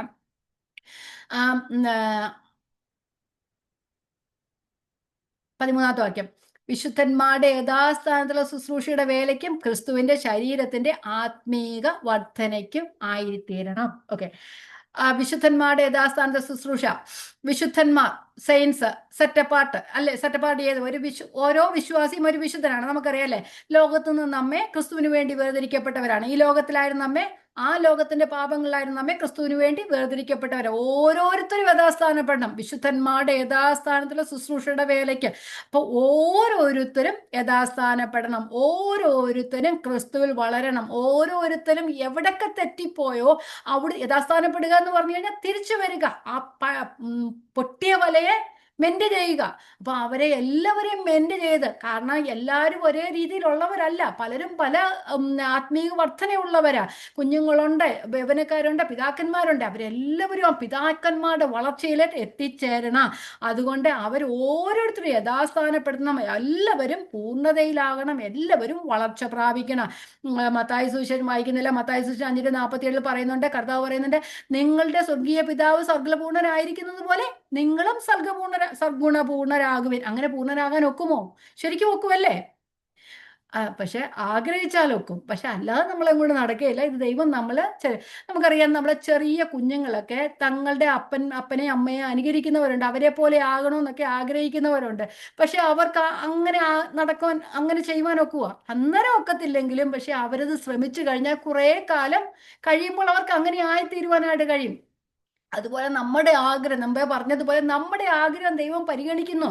നമ്മളുടെ ആ മനസ്സിന്റെ ആഗ്രഹം, അപ്പത്തിനായുള്ള വിശപ്പല്ല, വെള്ളത്തിനായുള്ള ദാഹവുമല്ല, ദൈവത്തിന്റെ വചനം ഭക്ഷിപ്പാനുള്ള വിശപ്പും ദാഹവും തന്നെ ഹൃദയത്തിൽ അയക്കണമെന്ന് ദൈവം പറഞ്ഞു കഴിഞ്ഞാൽ ഞാൻ വായിൽ കൂടെ പറയുന്നതല്ല, എൻ്റെ ഹൃദയത്തിലും ആഗ്രഹം അതാണെങ്കിൽ ദൈവം എന്നെ നിറയ്ക്കുവാൻ കഴിയും. ഇപ്പം നമ്മൾ ഓരോ കുഞ്ഞുങ്ങളോടൊക്കെ ചോദിക്കും, ആദ്യം എങ്ങനെയാകണമെന്ന് പറയും. IAS കാരനായി തീർന്നു, ഡോക്ടറാണ്, എഞ്ചിനീയറാണ്, IAS കാരനാണെന്നൊക്കെ പറയുമ്പോൾ അവര് പുസ്തകം അടച്ചു വെച്ചുകൊണ്ട് എപ്പോഴും കിടന്ന് ഉറങ്ങിയ IAS കാരനാകുമോ? ഒരിക്കലുമില്ല. അവരതുപോലെ പരിശ്രമിച്ചാൽ മാത്രമേ ആയിത്തീരുകയുള്ളൂ. ദൈവത്തിന്റെ പക്കൽ ഇരിക്കുന്നവരങ്ങനെ. നമ്മുടെ ആഗ്രഹമായി അതായിരിക്കണം. നാം ദൈവത്തിന്റെ മുമ്പിൽ കൂടുതൽ സമയം ചെലവഴിക്കുന്നവരായിരിക്കണം. ആ ആഗ്രഹം അറിഞ്ഞാണ് ദൈവം നമ്മെ പരിപോഷിപ്പിക്കുന്നത്. ചോദിക്കുന്നതിലും നനയ്ക്കുന്നതിലും അത്യന്തം പരമായി നമ്മിൽ വ്യാപരിക്കുന്ന ശക്തിയാൽ കഴിയുന്നതിന് പരിശുദ്ധാത്മാവിന്റെ ശക്തി നമ്മിൽ നിറഞ്ഞു വരുന്നതാണ്. അതിനെക്കുറിച്ച് മാത്രമേ ഉള്ളൂ നിറഞ്ഞു വരുമെന്ന് പറയുന്നത്. അത് എത്രത്തോളം നാം ക്രിസ്തുവിന്റെ അരികിലേക്ക് ഇരിക്കുന്നുവോ അത്രത്തോളം നമ്മൾ ആത്മാവിന്റെ ശക്തി നിറഞ്ഞു വരിക. അപ്പോഴാണ് നാം ചോദിക്കുന്നതിനും നനയ്ക്കുന്നതിനും അത്യന്തം വരായി നമ്മൾ വ്യാപരിക്കുന്ന ശക്തിയാ ദൈവം നമ്മൾ പ്രവർത്തിക്കുന്നത്. അപ്പം നാം പ്രാർത്ഥിക്കുക മാത്രമല്ല, നാം അതിനായി ജാഗരിക്കുകയും വേണം. പ്രാർത്ഥിക്കുക മാത്രമല്ല, അതിനായി നാം ആഗ്രഹിക്കുകയും ചെയ്യണം. അപ്പൊ അങ്ങനെ ആയാൽ മാത്രമേ ദൈവത്തിന്റെ വിശുദ്ധന്മാരുടെ യഥാസ്ഥാനത്തുള്ള ശുശ്രൂഷ വേല ശരിയാകുകയുള്ളൂ. അപ്പൊ നാമും യഥാസ്ഥാനപ്പെടണം. എല്ലാവരും പഠിച്ച് ക്രിസ്തുവിനെ പോലെ ആയിത്തീരണം. അപ്പൊ ഓരോ വിശുദ്ധന്മാരും ക്രിസ്തുവിൽ തികഞ്ഞവരാക്കണമെന്നുള്ളത് ഈ സഭയിലെ ലീഡേഴ്സിന് ദൈവം വെച്ചിരിക്കുന്ന പരിപാടിയാണ്. ഇതെല്ലാം ക്രിസ്തുവിന്റെ ശരീരത്തിന്റെ ആത്മീയ വർധനയ്ക്കാകണം. ഇവിടെ പറഞ്ഞ വിശുദ്ധന്മാരുടെ യഥാസ്ഥാനത്തെ ശുശ്രൂഷയുടെ വേലയ്ക്ക്. കാരണം എല്ലാവരും ശുശ്രൂഷയിൽ ഉൾപ്പെടണം. എല്ലാവരെയും അവരെ വേലയിലാക്കി തീർക്കണം, അവരെ എക്വിപ്പ് ചെയ്യണം, അവരെല്ലാവരും സുവിശേഷകരായി തീർണം. ഞാൻ പറഞ്ഞ വലിയ സുവിശേഷകരായി തീരണം എന്നല്ല പറഞ്ഞ, വാക്കുകൾ അറിഞ്ഞ കാര്യങ്ങൾ മറ്റുള്ളവരോട് പറയുവാൻ കഴിയണം. ആ മറ്റുള്ളവരെ അതിന് സഹായിക്കുവാനാണ്. ചിലവർ തങ്ങളുടെ സാമ്പത്തിക സഹായം കൊണ്ട് സഹായിക്കുന്നവരുണ്ട്, വാക്കുകളാൽ സഹായിക്കുന്നുണ്ട്, സമയം കൊണ്ട് സഹായിക്കുന്നുണ്ട്. അങ്ങനെ ഓരോ കാര്യത്തിലും ശുശ്രൂഷ ചെയ്യുന്നവരുണ്ട്. ഇതെല്ലാം ക്രിസ്തീയ സേവനത്തിന്റെ എണ്ണത്തിൽ ഉൾപ്പെടുന്നതാ. അത് ചെറിയ സംഭവം, ചെറിയ കാര്യം മാത്രമല്ല, എല്ലാ കാര്യം ചെറുതു മുതൽ വലുതുവരെ എല്ലാം ക്രിസ്തീയ ശുശ്രൂഷയിലും സേവനത്തിലും ഉൾപ്പെടുന്നു. അതെല്ലാവരും അങ്ങനെ ഭാഗങ്ങളായി തീർന്നാൽ മാത്രമേ അങ്ങനെ ചെയ്യുവാൻ കഴിയുള്ളൂ. ഞാൻ വായിക്കാം റോമാലേഖനം, പെട്ടെന്ന് 3-4 വാക്യങ്ങൾ വായിച്ചു പോകാം. റോമാലേഖനം 14:19. ആകയാൽ നാം സമാധാനത്തിനും അന്യോന്യം ആത്മീയ വർധനയ്ക്ക്. അപ്പൊ എല്ലാവരും ആത്മീയ വർധനയ്ക്ക് വേണ്ടി പ്രയോജനപ്പെടണം. എല്ലാവരുടെയും ആത്മീയ വർധനയ്ക്ക് വേണ്ടി എല്ലാവരും പ്രവർത്തിച്ചുകൊണ്ടേ ഇരിക്കണം. കൊരിന്ത്യർ ലേഖനം 1 കൊരിന്ത്യർ 14:12-26 വാക്യങ്ങൾ. അവണ്ണം നിങ്ങളും ആത്മീയ വരങ്ങളെ കുറിച്ച് വാഞ്ചയുള്ളവരാകെ സഭയുടെ ആത്മീയ വർധനയ്ക്കായി സഫലന്മാരാകുവാൻ ശ്രമിക്കുക. സഫലന്മാരാകുന്ന നമ്മുടെ കാര്യത്തിലല്ല, സഭയുടെ ആത്മീയ വർധനയ്ക്ക് വേണ്ടി ഫലമുള്ളവരായി തീരുക എന്നാണ് പറയുന്നത്. ഇനി 26-ാമത്തെ വാക്യം. ആകയാൽ എന്ത് സഹോദരന്മാരെ, നിങ്ങൾ കൂടി വരുമ്പോൾ ഓരോരുത്തര് സങ്കീർത്തനമുണ്ട്, ഉപദേശമുണ്ട്, വെളിപ്പാടുണ്ട്, അന്യഭാഷയുണ്ട്, വ്യാഖ്യാനമുണ്ട്, സകലവും ആത്മീക വർധനയ്ക്കായി തീരട്ടെ. അത് സഭയുടെ മുഴുവനുള്ള ആത്മീയ വർധനയ്ക്കായി തീരണം. 1 തെസ്സലോനിക്കർ 5:11. ആകയാൽ നിങ്ങൾ ചെയ്തു വരുന്നത് പോലെ അന്യോന്യം പ്രബോധിപ്പിച്ചും തമ്മിൽ ആത്മീക വർധന പ്രാപിക്കും. അപ്പൊ ഈ അന്യോന്യം പ്രബോധിപ്പിക്കണമെങ്കിൽ തമ്മിൽ ആത്മീയ വർധന പ്രാപിക്കണമെങ്കിലും ആരെങ്കിലും നമ്മളെ പഠിപ്പിച്ചാലേ ഒക്കത്തുള്ളൂ, അല്ലേ? സങ്കീർത്തനങ്ങളാലും സ്തുതികളാലും ആത്മീയ ഗീതങ്ങളാലും തമ്മിൽ പഠിപ്പിച്ച ഇത് അറിയാതെ എങ്ങനെയാ പഠിപ്പിക്കുന്നത്? അതുകൊണ്ട് സഭയിലെ ലീഡേഴ്സ് ഓരോ വിശ്വാസിയും എക്വിപ്പ് ചെയ്യുന്നവരായിരിക്കണം. അവർ തന്നിൽ തന്നെ വളരുകയല്ല, അവരെ എല്ലാവരെയും ആത്മീക വർധന പ്രാപിക്കുവാനായിട്ട് ശ്രമിക്കണം. തങ്ങളെ ഏൽപ്പിച്ചിരിക്കുന്ന താലന്ത് സഭയുടെ പൊതുവിലുള്ള ആത്മീയ വർധനയ്ക്ക് വേണ്ടി ആയിത്തീരണം. അതാണ് ഇവിടെ പറയുന്ന വിശുദ്ധന്മാരുടെ യഥാസ്ഥാനത്തുള്ള ശുശ്രൂഷ വേലയ്ക്ക് ആയിത്തീരണം. അവരെ എല്ലാവരെയും ശുശ്രൂഷ ചെയ്യുവാൻ വേലക്കാരാക്കി തീർക്കുക എന്നുള്ളതാണ്. റോമലേഖനം 12:5 മുതൽ 13 വരെയുള്ള വാക്യങ്ങൾ വായിച്ചിട്ട് നമുക്കിവിടെ നിർത്താം. ആ വാക്യങ്ങൾ മാത്രം. ഓരോ ശരീരത്തിന്റെ ഓരോ അവയവങ്ങളാണ് ക്രിസ്തുവിലെ ഓരോ വിശ്വാസിയും ആ ക്രിസ്തുവിന്റെ തലയായ ക്രിസ്തു എന്ന തലയുടെ ശരീരമാകുന്ന സഭയുടെ ഓരോ അംഗങ്ങളും അന്യോന്യം കരുതുകയും അന്യോന്യം ആത്മീയ വർധന വരുത്തുകയും അന്യോന്യം പ്രബോധിക്കുകയും അത് പൊതുവിലുള്ള സഭയുടെ ആത്മീയ വർധനയ്ക്ക് കാരണമായി തീരുകയും ചെയ്യും. വായിക്കാം 5 മുതലുള്ള വാക്യങ്ങൾ. അതുപോലെ പലരായ നാം ക്രിസ്തുവിൽ ഒരു ശരീരവും എല്ലാവരും തമ്മിൽ തമ്മിൽ അവയവങ്ങളും ആകുന്നു. ആകയാൽ നമുക്ക് ലഭിച്ച കൃപയ്ക്കൊത്തവണ്ണം വെവ്വേറെ വരമുള്ളത് കൊണ്ട് പ്രവചനമെങ്കിൽ വിശ്വാസത്തിനൊത്തവണ്ണം, ശുശ്രൂഷയെങ്കിൽ ശുശ്രൂഷയിൽ, ഉപദേശിക്കുന്നതിന് ഉപദേശത്തിൽ, എങ്കിൽ പ്രബോധനത്തിൽ, ദാനം ചെയ്യുന്നവൻ ഏകാഗ്രതയോടെ, ഭരിക്കുന്നവൻ ഉത്സാഹത്തോടെ, കരുണ ചെയ്യുന്ന പ്രസന്നതയോടെ ആയിരിക്കണം. ഇതെല്ലാം ശുശ്രൂഷയാ. കരുണ ചെയ്യുന്നത്, ഭരിക്കുന്നത്, ദാനം ചെയ്യുന്ന എല്ലാം ശുശ്രൂഷയാ. സ്നേഹം നിർവ്യാജമായിരിക്കട്ടെ, തീയതിനോട് വെറുത്ത് നല്ലതിനോട് പറ്റിക്കൊള്ളി. ഇനി സഹോദര പ്രീതിയിൽ തമ്മിൽ സ്ഥായി പൂണ്ട് ബഹുമാനിക്കുന്നതിൽ അന്യോന്യം മുന്നിട്ട് കൊള്ളുമീൻ. ആത്മീയ വർധന പ്രാപിച്ചാൽ മാത്രമേ അന്യോന്യം ബഹുമാനിക്കാനായിട്ട് കഴിയുള്ളൂ. ഉത്സാഹത്തിൽ മടുപ്പില്ലാതെ ആത്മാവിൽ എരിവുള്ളവരെ കർത്താവിനെ സേവിപ്പിൻ. ആശയിൽ സന്തോഷിപ്പിൻ, കഷ്ടതയിൽ സഹിഷ്ണുത കാണിപ്പിൻ, പ്രാർത്ഥനയിൽ ഉറ്റിരിപ്പിൻ, വിശുദ്ധന്മാരുടെ ആവശ്യങ്ങളിൽ കൂട്ടായ്മ കാണിക്കുകയും അതിഥി സൽക്കാരം ആചരിക്കുകയും ചെയ്യും. അപ്പൊ അതിഥി സൽക്കാരമൊക്കെ ശുശ്രൂഷയുടെ ഭാഗമായല്ലേ? പ്രാർത്ഥന ശുശ്രൂഷയുടെ ഭാഗമാണ്.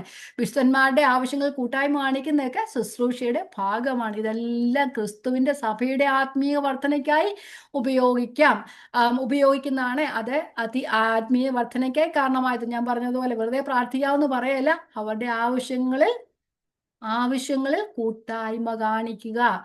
അങ്ങനെയാണ് സഭയുടെ കൂട്ടായ ആത്മീയ വർധന സാധ്യമാകുന്നത്. നമുക്ക് ആ വാക്യം ഒരുമിച്ച് ഒന്നുകൂടെ വായിച്ചിട്ട് നമുക്കിവിടെ നിർത്താം. എന്നാൽ നമ്മൾ എന്താ പഠിച്ചേ?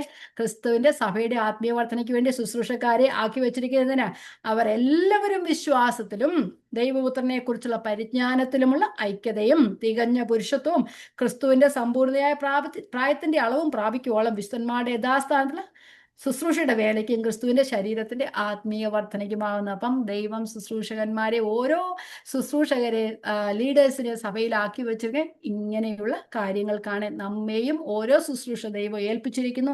അതെല്ലാം സഭയുടെ പൊതുവായിട്ടുള്ള ആത്മീയ വർധനയ്ക്ക് കാരണമായി തീരണം. ഈ വചനങ്ങളാൽ ദൈവം നമ്മെ അനുഗ്രഹിക്കട്ടെ. ദൈവത്തിന്റെ നാമം വാഴ്ത്തപ്പെടുമാറാകട്ടെ. ദൈവത്തിന് സ്തോത്രം.